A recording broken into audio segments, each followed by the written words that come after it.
So hey guys, my name is Yadav and you are watching Science Tales. Education or our life.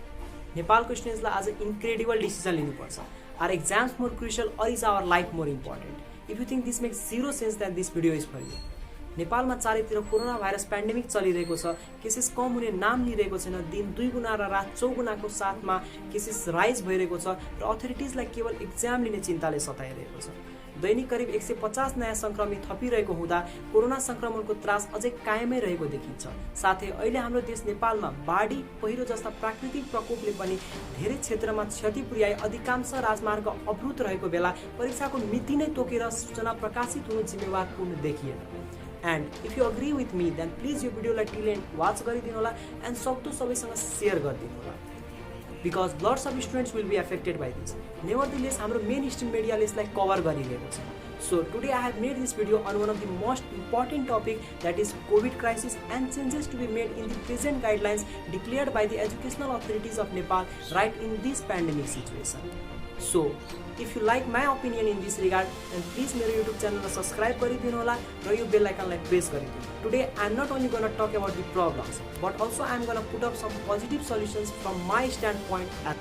Coronavirus has brought our life to a big question mark on what to do and what not to do. We all are entangled in this terrible situation. On the top of that, our generation has not seen an economic crisis like this before. But the authorities are only worried about taking all pending final year examinations as soon as possible. Is it a joke? Oh भाई, मारो मुझे मारो, मारो मुझे मारो, मारो. COVID-19 ले गर्दा शैक्षिक क्षेत्रमा विभिन्न तहका परीक्षाहरू जुन अहिलेसम्म भइसकेको हुनुपर्थ्यो ती परीक्षाहरू स्थगित गरिएको बारे हामी सबै जानकार नै छौं. तर अहिले बन्दाबन्दी अन्त्यको घोषणा सँगसँगै कलेज र युनिभर्सिटीहरूले स्थगित गरिएका ती परीक्षाहरू छिटै सञ्चालन गर्ने निर्णय पनि सार्वजनिक भएको छ. परम्परागत शैलीमा लिने परीक्षाका निम्ति भाद्रदेखिको साँच्चै उपयुक्त समय हो त. Before 120 days, we all have believed that the lockdown implemented by government would control COVID-19 in Nepal. But today, Nepal has reached to the 64th position in the list of the countries deadly affected by COVID-19. नेपालमा अहिले कोभिडको संख्या 1 देखि 18,000 सम्म पुगिसकेको छ. देश due to कोभिडको नम्बर 45 पुगिसकेको छ. अर्थात् नेपालमा कोभिडको संख्या र यसले गर्दा मृत्यु हुनेको संख्या तीव्र गतिले बढिरहेको छ. But analysis before the month of August, all pending final year examinations must be taken. अवश्य पनि लगभग विद्यार्थीहरू देशभरि छरिएर बस्नु भएको छ.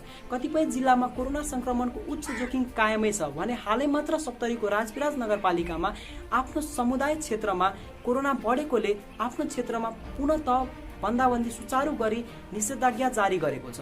यस्तो परिस्थितिमा त्यस क्षेत्रका विद्यार्थीहरू तयारीका साथ मात्र केवल परीक्षाका निम्ति विराटनगर, काठमाडौँ आदि जस्ता गन्तव्यमा पुग्न सक्ने सम्भावना एकदमै न्यून रहेको छ.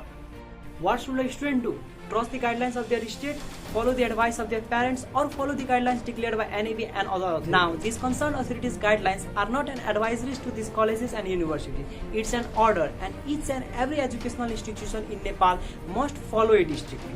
Now, I even think that these concerned authorities have taken advices of virus from 3 Idiot movie seriously. Life is a race, and nobody remembers who came second or third. And if Nepal dreams to reach to the first position, then we students must have to take our examination. Now, what problems do students and their guardians have? Number 1, COVID cases are rising. In an exam center, students will come from different districts. So how will the social distancing be maintained? And how the preventive measure to combat COVID-19 will be applied? If a student gets coronavirus due to these exams and leads to death, who will be responsible for that?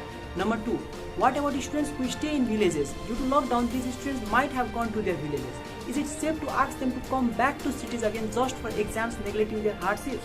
It is not only the matter of students. What about teachers and other support staffs? Officials from concerned authorities are saying it is important to maintain academic credibility. With all due respect, हामी कुन academic credibility को कुरा गर्दैछौँ? In Nepal, the status of unemployed youths who are educated and qualified is at the peak because our education system focuses on rote learning but not on practical skills. Indeed, हामी students को marks matter गर्छ, but also in our life, our personality, talent and knowledge matters more than कुनै पनि पेपरमा लेखिएको marks. Many people are in confusion that shops and markets are opening and the risk of getting COVID-19 lies over these two. But यहाँ भिन्नता छ हाम्रो चुनावको। The difference is our choice. कुनै पनि कन्सियस पर्सनले यो डिसाइड गर्न सक्छ मलाई त्यहाँ जानु छ कि छैन। But do students have the same choice? Authorities are holding students at ransom and it is not fair. के कसैले सोचेको छ यसले पछि गएर कस्तो समस्या निम्त्याउँछ? At first, concerned authorities said that some of the exams are cancelled, like class 11-1, and now they have made ultimate decision to conduct these examinations. Why our government is not able to take a stable decision? Has anyone thought about the impact of these guidelines on students' mental health? But it is also true that the concerned authorities cannot hold any student's life by holding these examinations. So what are the solutions? Number one, colleges can give marks to their students according to the average of their previous performances. And if possible, they can also conduct online examinations like some of the colleges are doing in our country. On the top of that, यदि colleges like students को knowledge evaluate गर्नु छ, उनीहरूको understanding level evaluate गर्नु छ, then conducting traditional examination is not the only option.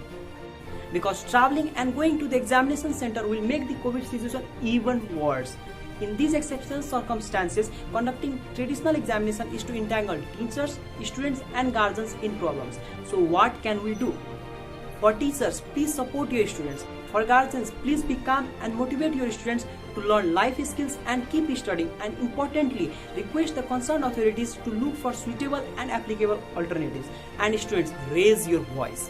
This is the time to understand that exams ने हामीलाई कुनै पनि credibility दिँदैन. Exams ने हामीलाई कुनै field मा जाने entry card मात्र दिन्छ, but त्यहाँ success को guarantee दिँदैन. If we want to be hero in that field, then we have to be more practical than theoretical. So if you agree with me, then please share this video with your friends, relatives and teachers. Tag it to your favorite personality so that it could make a difference or change. This is the time to take action to protect our health and to promote nation's health, so that the entire world is going to take our example for the movement to combat COVID. के थाहा यसले गर्दा concerned authorities को कुनै senior official influence भएर कुनै change ल्याउला कि? Because even after the crash course of lockdown, many people have not learned about social distancing. 2020 को यो एक्जाममा उनीहरू पास हुन्छन् कि हुँदैनन् यसले मलाई कुनै फरक पर्दैन. But making sure the students like me don't fail, it makes a difference to me.